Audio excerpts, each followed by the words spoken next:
It was hard for me the first time I experienced bias in the workplace from my own boss, who was also a Black woman. Not that I hadn't experienced it before, but this time just really hit different. It was even harder for me when I had to have a conversation with my 4-year-old daughter and share with her that this world does not love her. But how these experiences would shape me into the woman that I am today, I am even more proud of. So, how do you break the bias that you experience being a Black woman? Initially in my career, I had trouble speaking up and speaking out against the bias that I had experienced in the workplace. It was my second job out of college, and I was so excited. I had just landed what felt like a big girl job. I was even more excited when I found out that my boss, who experienced life just like I did, was a Black woman. I looked forward to the conversations we would have where she would be able to mentor me and help me to navigate my professional career. I knew a lot of people, and out of all the people that she would get me. But instead, it was total opposite. She had placed unfair assumptions on me. She bullied me. She even told me that I didn't have the right look to work in corporate America and that people would not take me seriously. This experience with her really damaged my self-confidence in my profession and ultimately caused me to put in my resignation letter because my time was way too precious to spend it with someone that didn't make me feel my best. I also recall saying those dreadful words, I don't ever want to work for another Black woman. Now, when I think back on that experience, it really crushed my heart because I'm a Black woman. And while I was working in corporate America at that time, I aspired to be in leadership. I one day wanted to own my own company. So how would I feel if another Black woman shared those same sentiments that she didn't want to work for me because I'm a Black woman? I had always hoped that if I had to do life again, I would handle that situation differently. I was a person that I wanted to shy away from conflict, and conflict is not a bad thing, and I just really had to get comfortable talking about the uncomfortable. And how do you do that? You find yourself in more uncomfortable situations. And if I just could have spoken up and stood up for myself, maybe I could have avoided the next Black woman working for her and the trouble that they may have, with unfair assumptions placed on them. One thing I told myself, from here on out, I'm going to use my voice and I'm going to speak up and speak out against things that I know are wrong. Now, it didn't always happen, or it didn't happen exactly that way. I had to have some real life experiences in order to, feel comfortable and where that actually felt natural for me to speak up and speak out. And when I say I could still say that it still doesn't feel natural, it still is uncomfortable at times. But there is something about motherhood that really just puts that oomph in your step, right? Like you just feel like the things I couldn't do for myself, I will make sure I can do it for my children. I've been blessed to be the mother of 4 beautiful Black little girls, ages 11, 8, and 4-year-old twins. So as you can imagine, my home is super dramatic. There's a lot of emotions flying around. And as you can see, I've locked up my hair because I could not fathom doing 5 heads in the morning. And I had to reclaim my time somewhere. And by the way, this was the best decision I could have ever made. I'm really hoping and waiting for one of my daughters to tell me that they are ready to start their lock journey so that we can make life a lot easier. But nonetheless, I am learning so much about myself through the eyes of my daughters. And this has just been a really amazing experience thus far. So I'm getting a lot of practice in this discussion around breaking the bias because it is my civic duty as their mother to make sure that my daughters know how to stand up for themselves, but also that conversation doesn't stop until every Black woman in this world is treated equally. and we've got a lot of work to do. When my oldest daughter was just 4 years old, my husband and I were looking at private school institutions because we wanted to afford her the best education. We live in St. Louis, Missouri, in the metropolitan area, and our private schools are really good in the area. So while searching, we found the perfect match. It was a school where we felt like our baby girl could thrive, where she could, and she could at times be very timid and soft spoken. And this school was going to really challenge her to use her voice and really focus on building our future leaders. The only thing I questioned about the school was the diversity, because when I toured the school and the classroom that she would be joining, I saw no one in that classroom that looked like her. But I figured, we could offset it because we lived in the city and we lived in a pretty diverse area. I will never forget her first day of school. And, me being the mom that I am, I was super excited. I could not wait to pick her up and just ask her, like, how was her first day? I was really hoping that she had met some friends and that this transition was going to be easy for her. And to my surprise, when I picked her up and asked her, how was your first day of school? She remembered a little girl in my class came up to me and asked me why my skin was brown. And then she told me she couldn't play with me because my skin was brown. When I tell you my heart sank, it sank. I was absolutely furious. I had a mix of emotions going through me. Part of me wanted to cry because how am I supposed to have this conversation with my 4-year-old? Would she even be able to comprehend racism? And this other kid, I'm wondering, who are her parents? Because this is a learned behavior. And I might just have to purposely run into them in the parking lot. The other part of me, I was ready to pull her out of school. But I knew that this was something that we would have to address either way. So regardless if I took her out of school or she stayed, I still had to have this conversation with my daughter. I still had to talk to her about, her skin and how beautiful she is. And no matter what anybody has to say about you, you are worthy. You deserve to be here. And that she's a beautiful person, and anybody in her friend circle will be blessed to have her as a friend. But then also that if they don't want to be your friend, they're lost, right? And as uncomfortable as it would be, it really needed to happen. I just didn't think it would happen that soon in her life. So of course, I did what any other mother would do. I contacted the school. I told them about the situation. And I told them about the seriousness of it too, and that, we need to have more difficult conversations like this with other kids, and the importance of letting these children know that, hey, we are all different and we come from all different backgrounds and walks of life, but it's important that you be kind to one another.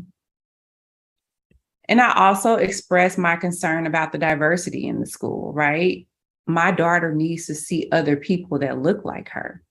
She felt so alone in that moment, and she had no one to turn to or talk to, and nobody else that knew what it was that she was experiencing. I will say I was more than impressed with how the school handled the situation, and then their focus on diversity being a priority for years to come. It gave me a little comfort. But I did notice a sadness in my daughter. I noticed something happening in her internally where she wanted to feel included, wanted to belong, wanted to feel wanted. But isn't that so many of us Black women that experience this throughout our careers, where you're working as an entrepreneur or working in corporate America, and you've been in rooms where you did not feel wanted or where you had to prove that you were worthy to have a seat at the table, even though you are worthy? And in the words of our great sister Rihanna, a lot of these companies were built on the backs of Black women anyway. So I knew that this would be an opportunity for me. I needed to take a stand and commit to breaking the bias for myself, my daughters, and generations to come. And this is how Black Girl Motivation was birthed.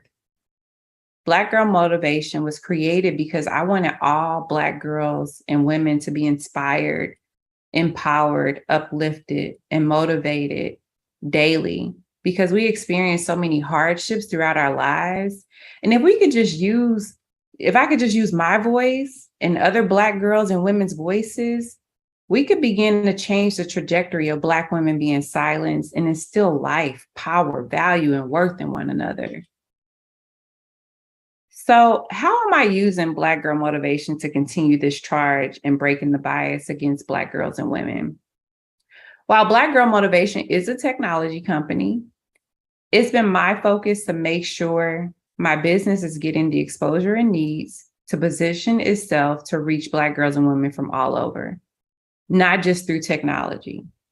My background is in technology. I built a technology company. However, I know that there are areas that I lack experience and knowledge in. And I position myself to be in rooms where, because I might lack that experience and knowledge, I want to get some additional exposure. I want to make sure to find organizations where I can join their board. And most times this is minimal commitment to you. However, this could be a major breakthrough in your business. For me, I joined a board at a local school where we serve underrepresented communities. So now I have exposure to more Black girls that need daily positivity. I want to encourage you to break the bias by not limiting yourself and your business to just your area of expertise. If you own a beauty business, there is room for you in education too. For me, I am still working a 9 to 5. So while I'm also running my own business, over the course of these last couple of years, a lot of companies have really put a lot of focus on employee resource groups where they have a specific focus. So like Blacks in your companies, Asians in your companies, and so on and so forth. And I've been able to utilize these groups at my company as well as other companies because of my focus on empowering Black women. This is another way I'm breaking the bias to ensure we all have the tools to speak up for ourselves. I've learned that, to make my job work for me.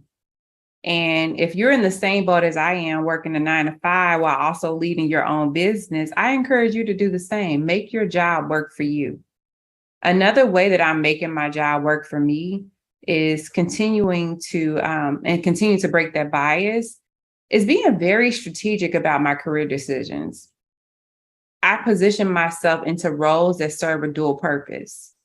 And while they benefit my company, they also benefit my business too. I've been afforded the opportunity to attend different conferences specific to my area of expertise that has put me in rooms with people that I probably would have never been in rooms with. And to be able to open up the conversation about Black Girl Motivation and how we are empowering, uplifting, and motivating Black girls and women around the world. And I encourage you to do the same. I didn't recognize this at the time. And most times we don't recognize it, right? We don't recognize it until we go through what we have to go through. But that traumatic experience my daughter had at just 4 years old, mixed with my own unfortunate experiences, in my life and in my career, will be exactly what I needed to build my own brand, Black Girl Motivation. The great thing about it is I've been able to include my daughters in this movement. And my once timid, soft-spoken little girl, I've seen her confidence jump through the roof. And just being proud that she's a Black girl. And I've also seen it in my other daughters too. My youngest being 4 years old, because we empower them so much in our home and we talk about the uncomfortable conversations. My daughters are being equipped and, prepared to conquer this world. And if you have an opportunity to take a young Black girl under your wings, do it. We have to stop saying pass the torch to our young Black girls and light the torch for them. I'm going to leave with this because I'm doing my due diligence by making sure my daughters continue the conversation and empower and uplift one another. Our youngest Black girls are watching us, and I know this because my 4-year-olds are watching too. This is really a full circle moment for me because I share with you guys about the experience that my oldest daughter experienced when she was 4 and the racial bias that she went through. But now my 4-year-old is one of my 4-year-olds. I'm going to share a video clip with you guys, or audio clip. And so I want to share this with you guys because this was a full circle moment for me. And, I shed a tear afterwards because I thought about what my oldest went through and just thinking about my youngest now. And I am more than confident that I know that she would handle that situation differently if she was at school and someone told her they didn't want to play with her because of the color of her skin. So I will play this really quick.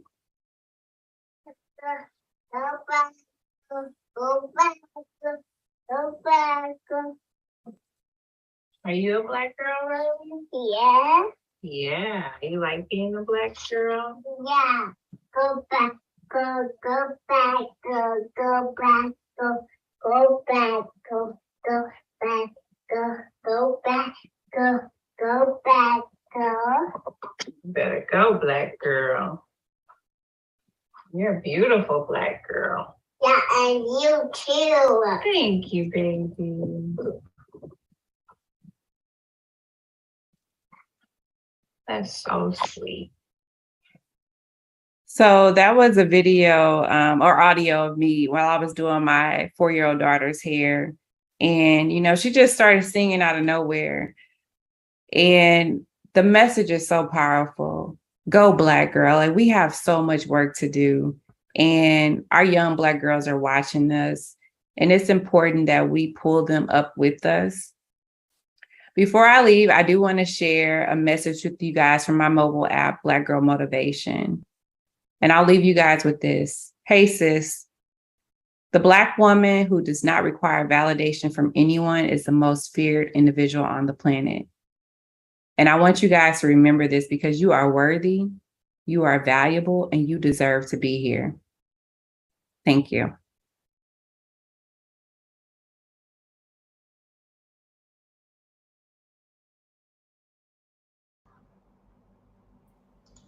Oh, You're crying, Nicole? just a little tear, just a little bit.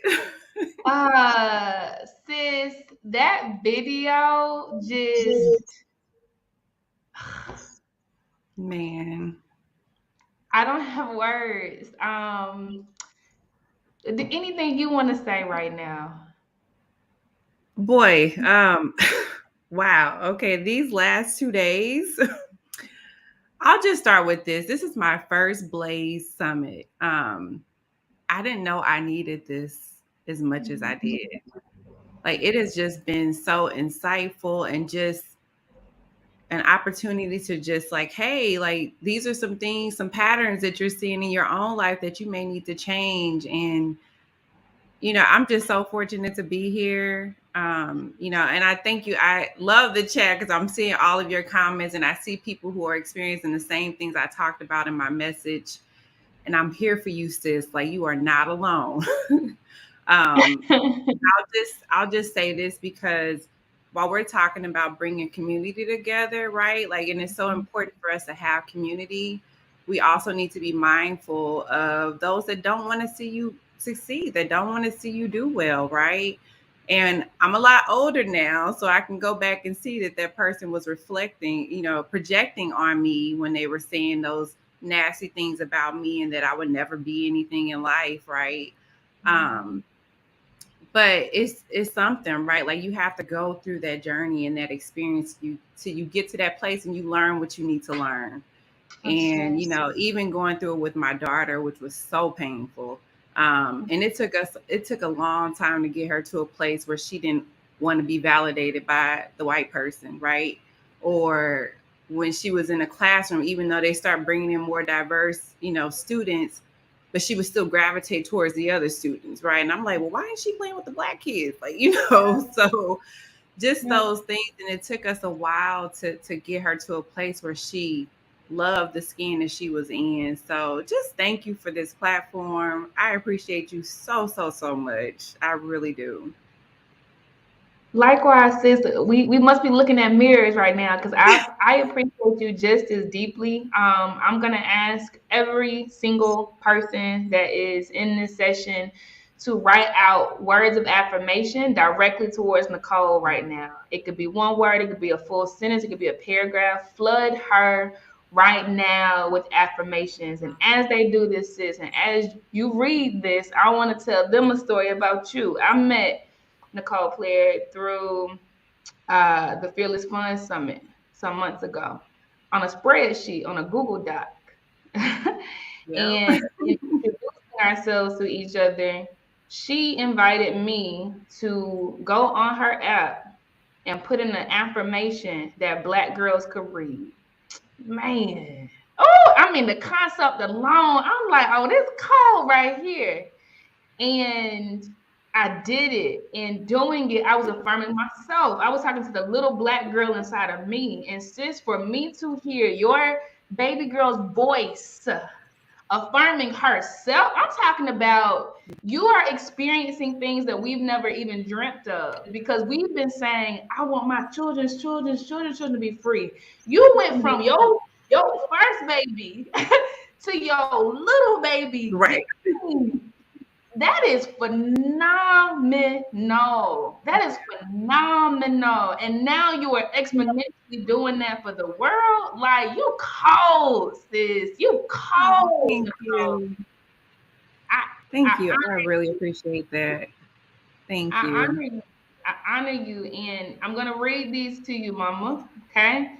I They're know the chat. Nicole, you are amazing. You are compassion, Nicole. You are beautiful. You are worthy of an equal exchange of positive energy. Nicole, thank you for everything you poured into your daughters and Black girls. Nicole, you are enough. Nicole, you are a powerhouse.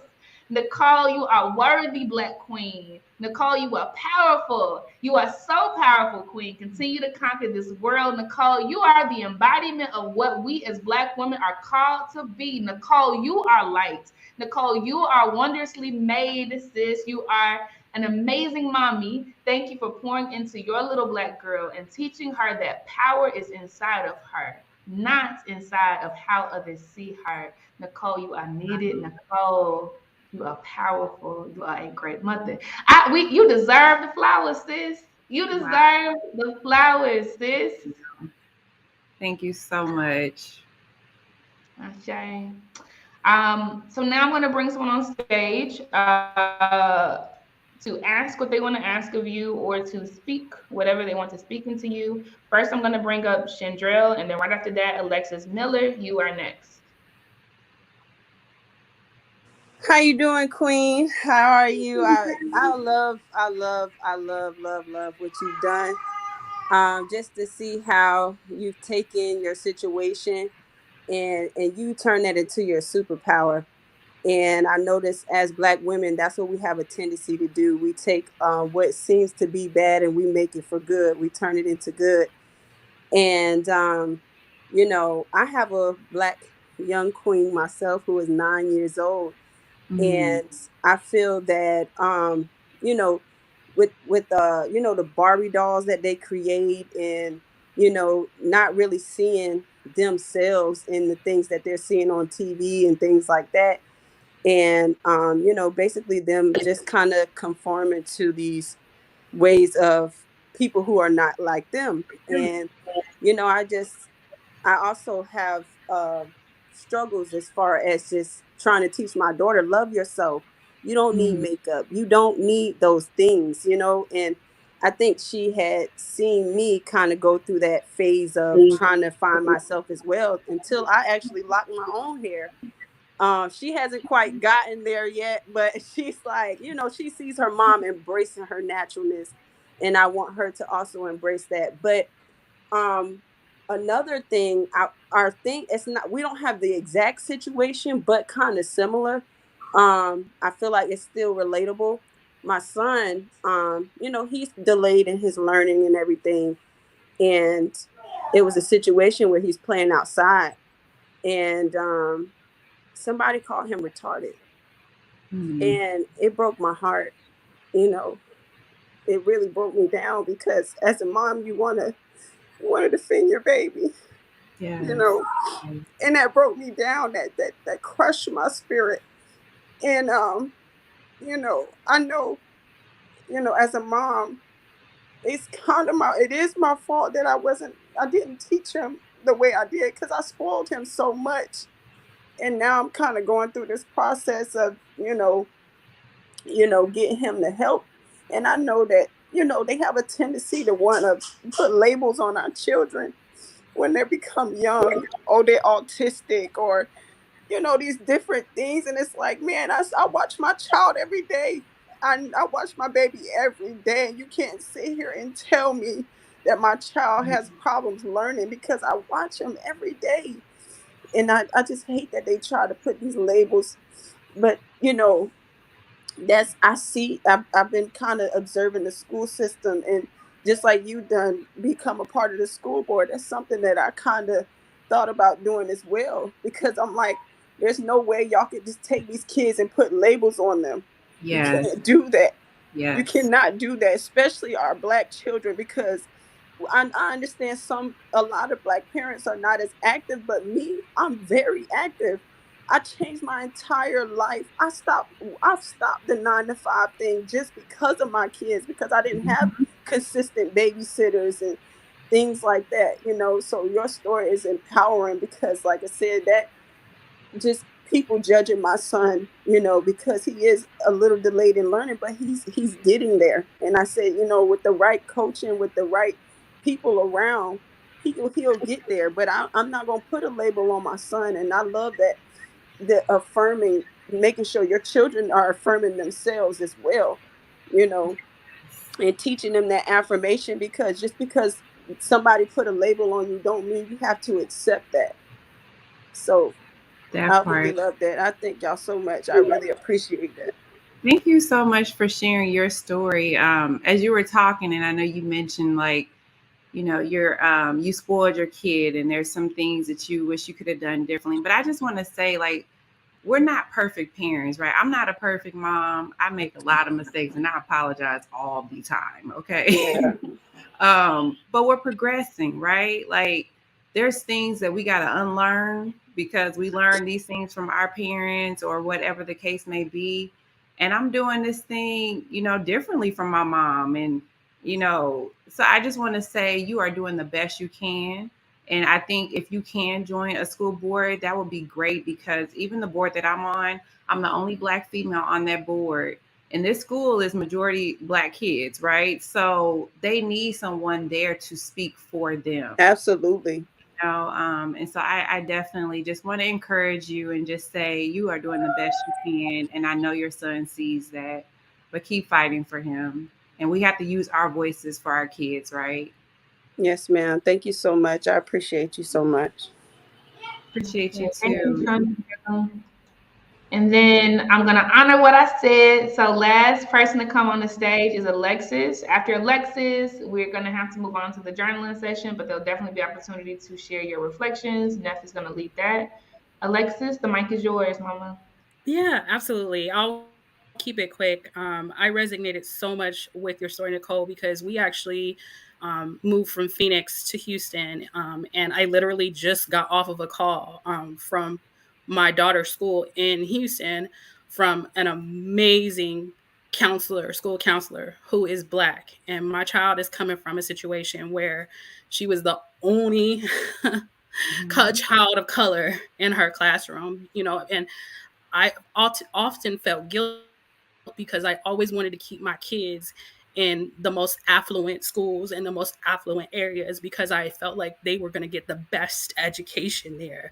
And I'm having to learn to give myself grace, because I've kicked myself now, because now she's made this huge transition, as a result of stuff that happened personally with me and her father. And she's struggling hard.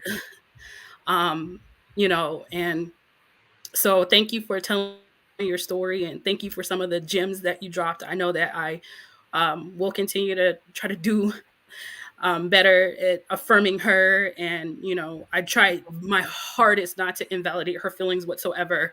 And it's draining on me because she's very, very, very emotional. But I can relate. I definitely want to thank you so much. And this day has Thank been you, so Alexis. emotional in general. So, so thank you so much for Thank that. you. Thank you, Casey. I say, and Nicole, if you want to say anything back to Alexis, take up space. I promise, no Oh, I'm press. sorry. Okay. No, I appreciate you, Alexis, and just sharing your story too. I can relate, right? And I've been there with my oldest daughter, and just I think it takes time, right? And just continue to speak life into her. Also, just be an example too, right? I've had to learn, like, and with my oldest, she's 11, and she's a lot mature for her age, but sometimes I feel like I expect certain things of her, and it's like she's still a kid, allow her to be a kid, Nicole.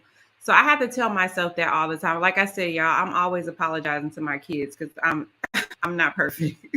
So, but just showing her love too, giving her hugs and kisses and all that stuff I didn't get as a kid, right? I think that's also important. And just speaking life into them. Like, it's so important that we just continue to speak life into them. And if they know that they are worthy, they are valuable, they don't need validation from anybody else. So thank you so much for sharing that. Thank you, Alexis. Thank you so much, Nicole. Nicole, you are beyond amazing. Again, I don't even have the words, but I'm okay with that. I'm learning to be okay with that because the body knows. I'm sure you can feel me even continents away. Thank you so much for pouring into us and saying the things that we didn't even know we needed today. Sis, I honor you. I honor you. Thank you. You are Thank you. welcome. I'm looking forward to this wind down though. Yeah. We're about to get into it. We're about to get into it. All right, y'all. So right now, we are about to go into the final segment of the day, which will be led by none other than Neff McGriff, Nefertiri McGriff, but I call her Neff. And the topic for today is attachment. Okay. And the whole purpose of this, just to get us prepped for this, because you need to grab your pens and your paper, okay? The whole purpose of this is to help you process what you just experienced, right? It's not enough to experience this stuff and it's all jumbled, and then you go back into stepping on top of it and moving over it and not going through it. The only way through it is through it. That's healing, bruh. The only way through it is through it, because when you climb on top of it and you run around it and you crawl under it, it's still there. And wherever you are, there you will be. I've gotten on planes and went very, very, very far away. And everywhere I went, there I was when I got there. Every time. Right? And so the last few years have been heavy healing, and healing is a slow and soft process. It is so slow and it is so soft. Right? And I'm still in the thick of it. So Neff is here to help us expertly unpack these feelings, put vocabulary to them, allow us to, move it through our bodies. Okay. So definitely join us there. It'll be 30 minutes today. So about half the time it was yesterday. So literally bring your pens and your pencils. We're going to follow Neff's flow. But I'll see y'all on the other side. Love and light. Peace. All right, Neff. Hey, what's going on? Everything. All right, so I know we have a shorter time today, so we're going to get right into it. If you are in a place where you can participate in this very brief exercise, please do that, because we have listened to a lot and tension does build up in our bodies. So very quickly, not an expansive range of motion, but just turn your head from side to side very slowly, like so. And when you do that, I want you to notice if either part of your neck has less range than the other. So 1 or 2 times, turn from side to side, and then something is going, so I'm going to ask you to keep your face forward, but turn your eyes, curve your eyes as far to the left as you can. And we're going to hold this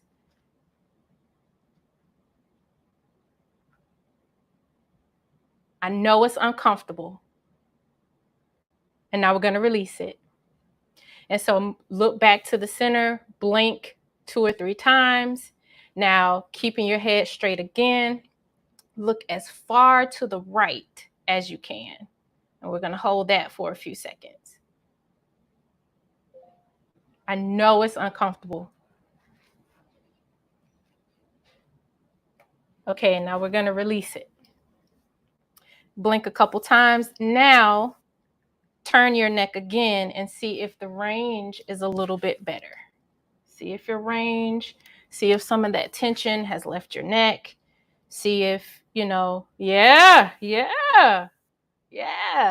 like that, don't you, girl? So you're a magician.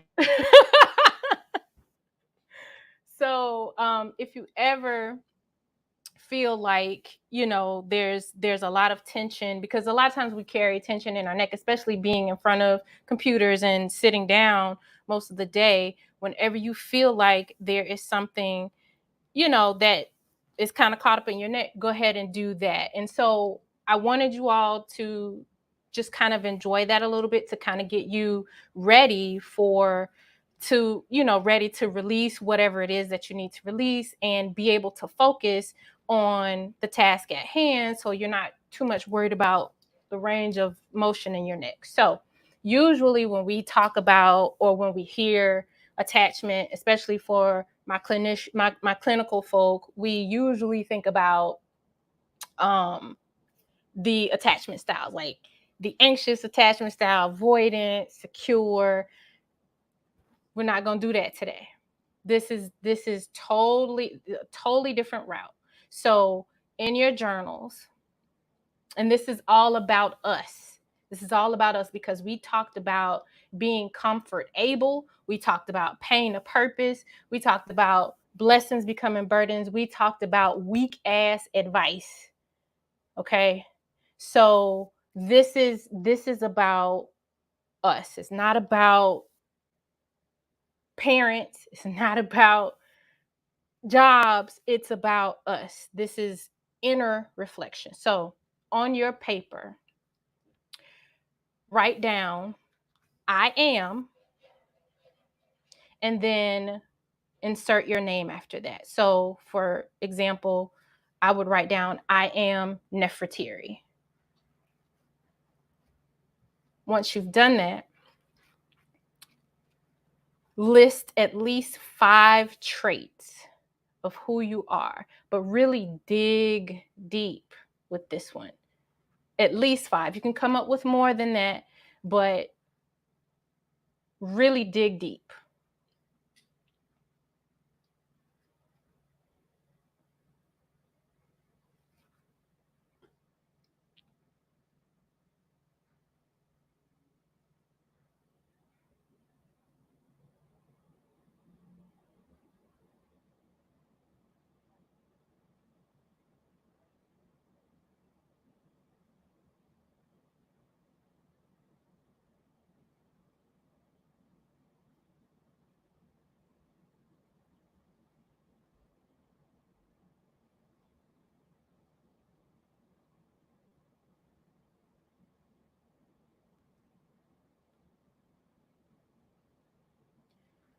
Now, as you wrap up your list, just kind of glance over them, because I want you to realize that these are the attachments that you have created for your life.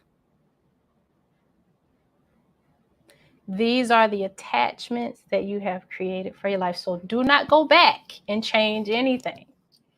You were led to write them for a reason, so let it stay. So usually what gives attachment strength is conditional love. I'm sorry, but that's what it is. Attachments get their strength from conditional love, and that isn't always a bad thing, but it becomes a bad thing when we lose awareness of our authentic selves. So think about it. Your attachment, you wrote down the list because there's some kind of condition that you know you've met, or some kind of condition, there's some kind of conditional love that you have for yourself that made you choose those traits. And that's fine again, but it becomes a bad thing when we lose awareness of our authentic selves. And so that leaves room for infiltration by other people's belief systems that we have subscribed to, and it becomes our voice. So when you look in the mirror each day, do you see those traits that you just described? If not, write down, what do you see? When you look in the mirror each day, do you see the traits that you described? If not, please be transparent with yourself and write down what you actually see. And this isn't just about physical appearance either.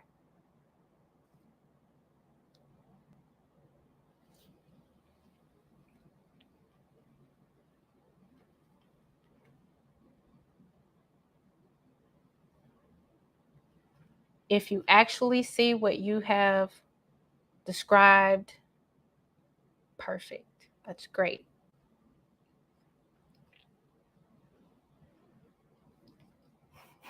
Don't give me that look, Casey. Okay. Next, I need you to write down what voice have you given your thoughts that describe what you see? What voice have you given your thoughts that describe what you see? Is it a soft voice? Is it demeaning? Is it critical? Is it forgiving? Is it coming from a place of tough love? Is it rough? Describe that voice. Because the voice is like the narration of your thoughts.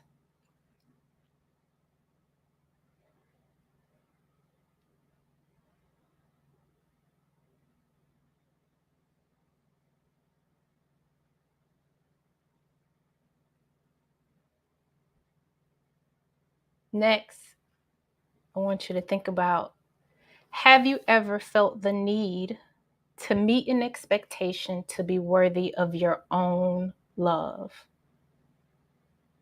Have you ever felt the need to meet any kind of expectation to be worthy of your own love?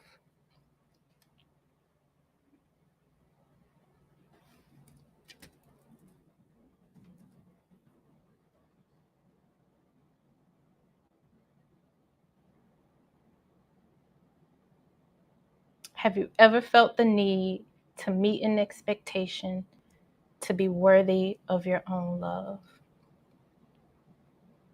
So our attachments to the beliefs about self-acceptance, or even who we have defined ourselves to be, will become the norm. And we accept them as a part of who we are. And again, just know this isn't about physical appearance. So with that being said, what beliefs are you attached to that drive the way you see things in your life?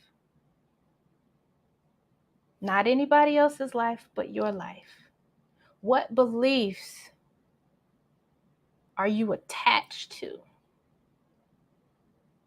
that drive the way you see things in your life?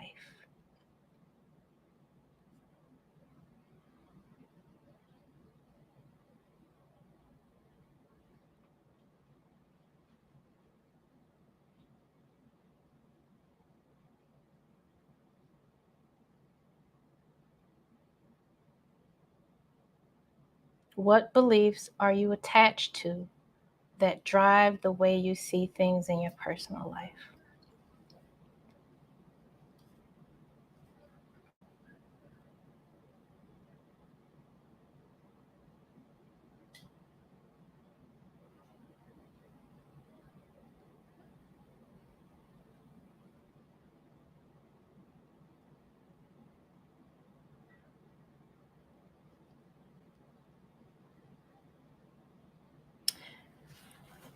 Next, think about if the beliefs that you have just identified, are they your beliefs, or have you adapted those beliefs from someone else? Are they your beliefs, or did you get them from someone else?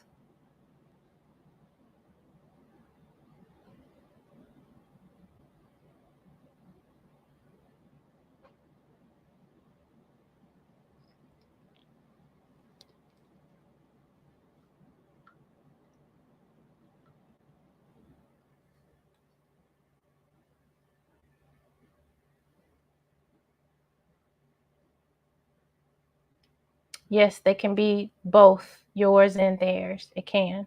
Yep. However it fits your life.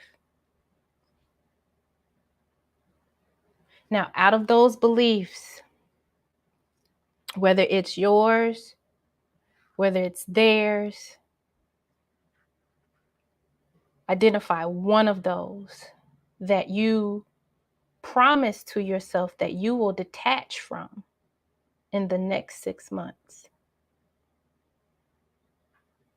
That you will adamantly work on to detach from in the next 6 months.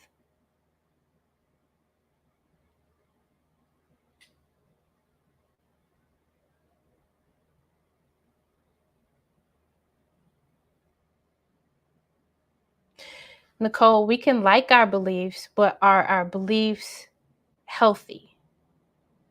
Is it an attachment that makes us feel like we're not worthy of self-acceptance? But if your beliefs don't hit on that, then you're fine. But if they are an unhealthy attachment that you have, then, because beliefs can make us feel safe, but when we really look at the volume of safety, is it practical for us? Is it appropriate?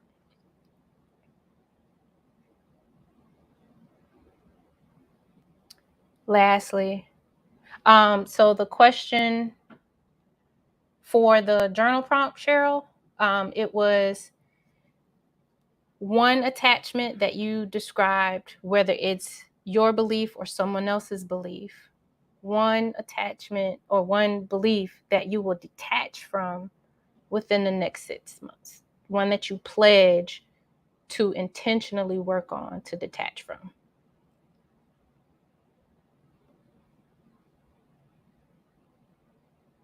So lastly, I am confident that releasing this attachment will improve my quality of life by. I am confident that releasing this attachment will improve my quality of life by, and you fill in the blank. This is your way. This is your why. This is hopefully the purpose of you saying, okay, I have recognized that this is a belief that I want to detach from, and so I need to release this because my life will be so much better in this way. And naturally, everything on that list, those beliefs that you feel like you are attached to, one by one, go down that list. Because again, our attachment to beliefs about self-acceptance,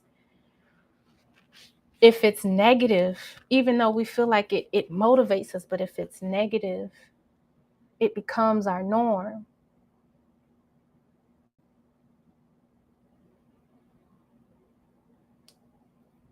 So we can blame social media, we can blame, whatever, but realistically, nothing has power over us unless we agree with the message. So anything that you find yourself attached to that is not serving you, even if it's a great relationship and you're still holding on to memories, but you have no space, no capacity, that's an attachment. But I wanted to make sure we kept it inner. This is about us. This is about what we see in ourselves. This is about being able to make space to be better. We're not holding on to things that don't belong to us, even if we gave it to ourselves. So remember, nothing has power over you unless you agree with its message.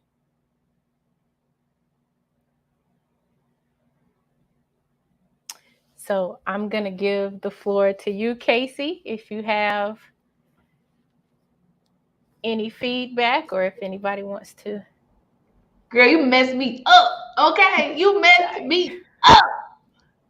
What? You good? Okay, you got to take this on the road now. You good? You good, girl? Woo!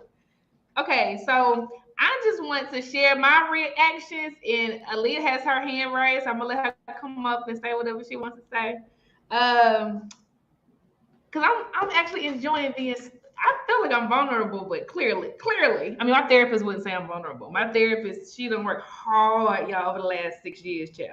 Okay, so, okay, when you said to write 5 things that describe me, I said, I am Casey, a protector, a teacher, a leader, deeply passionate. I am an artist / creative. Mm-hmm. And then when you said that these are attachments, can be attachments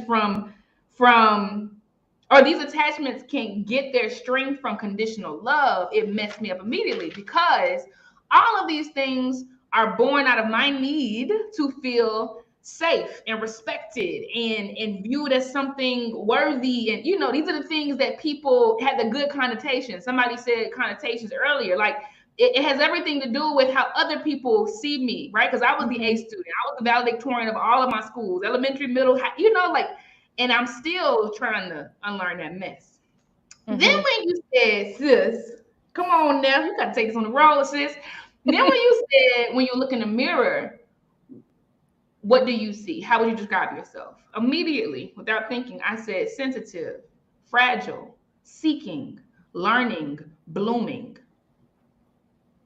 Completely different. But when I look in the mirror, that is what I see. I see how soft I am and how much protecting I need, and how fine of a line there is between me being broken, depressed, anxious, stressed, right, and me being whole. It's a very fine line. My baby knows that. Like, he works overtime to protect me, even from myself, But the world sees me as a warrior, right?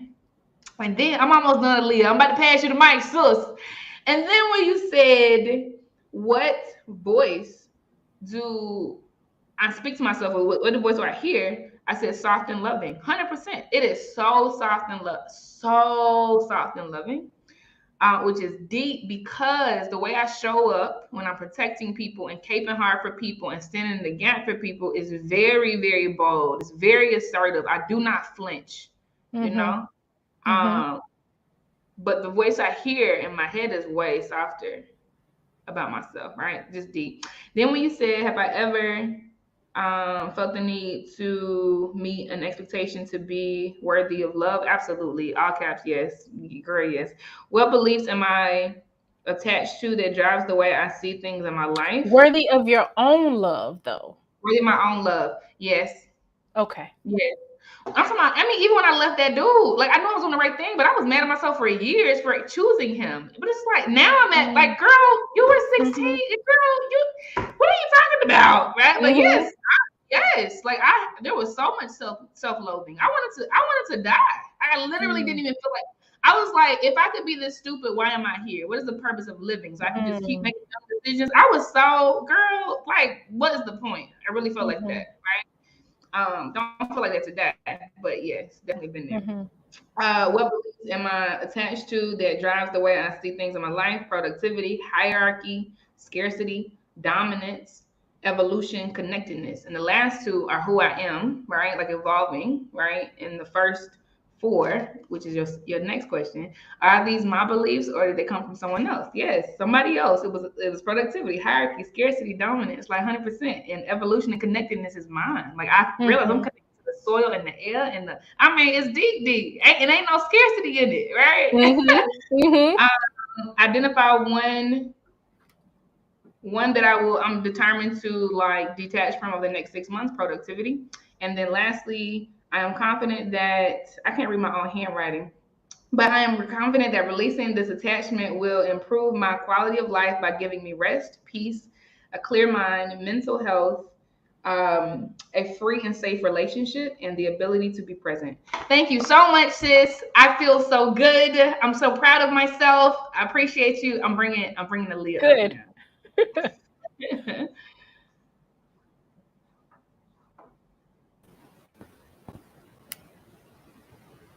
We can hear you, Aaliyah. Okay, hey everybody.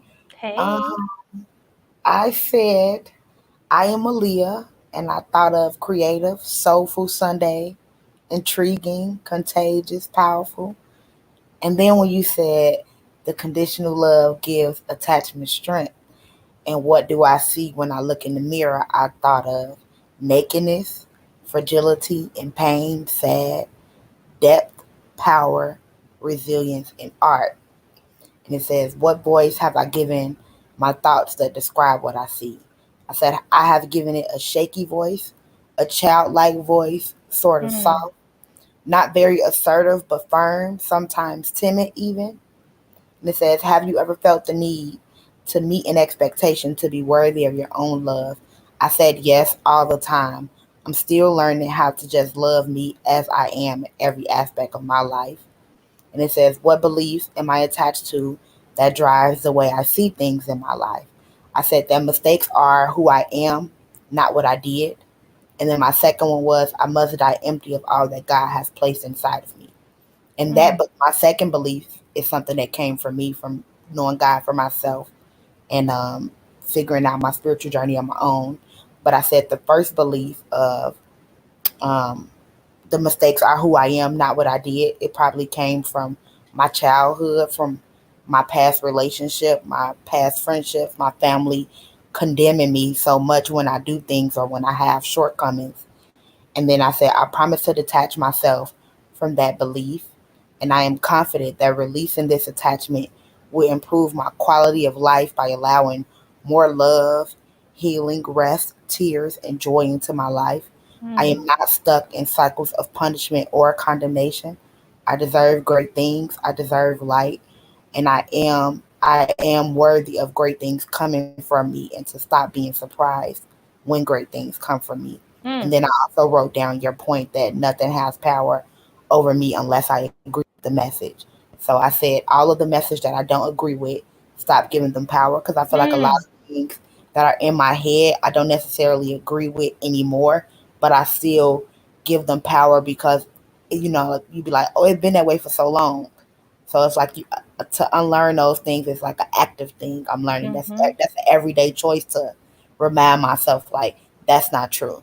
You don't even believe that about yourself. Like I can write affirmations every day, and if my grandma or my mama or somebody say some one little thing to me, it'll stick on me all day, and it'll be like, now why you let them people bust your bubble and you just build it up, you know, to stop letting other people throw a rock and crumble it Mhm. be more Mhm. solid in what I'm learning about myself, what I believe and love about myself. So I definitely thank you for providing this space for me to release that. I'm really big on journaling, so I appreciate that. So I'm trying to make that no longer my burden. There it is. There it is. Thank you so much, Aaliyah, for, sharing that because I know there's quite a few of us that have family members that will say one thing and we know in our heart of hearts it's not truth, but we still allow it to, and because we gave it that power, we believe some little tiny iota of it because we've been programmed to believe that. So the fact that you voiced yourself, even though you say you have a very shy, timid, your voice that you hear is very shy and timid, but right now, speaking through your truth, it was very assertive and firm. So please congratulate yourself on that. Please do. Thank you so much, Aaliyah. So good. We did it, sis. Girl, you bad. Let me tell you something. Let me tell you, girl, I didn't know how you was gonna do this in 30 minutes after what we did for an hour yesterday. You good. You good. Well, I appreciate you.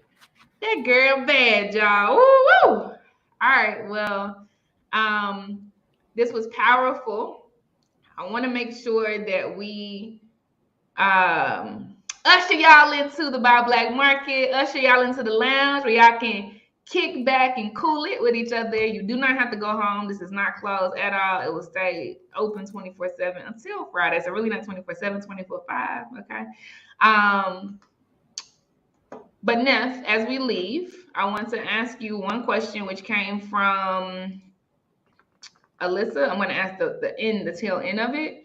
Okay. She essentially describes the fact that she assumes maybe that many of us might have written down traits that define ourselves in terms of what others, right, or in terms of what we do for others, right, Mhm. versus just how we see ourselves. And she wants to know what that means for those who've done that, right? So if we wrote down traits that are anchored in what we do for others, Okay.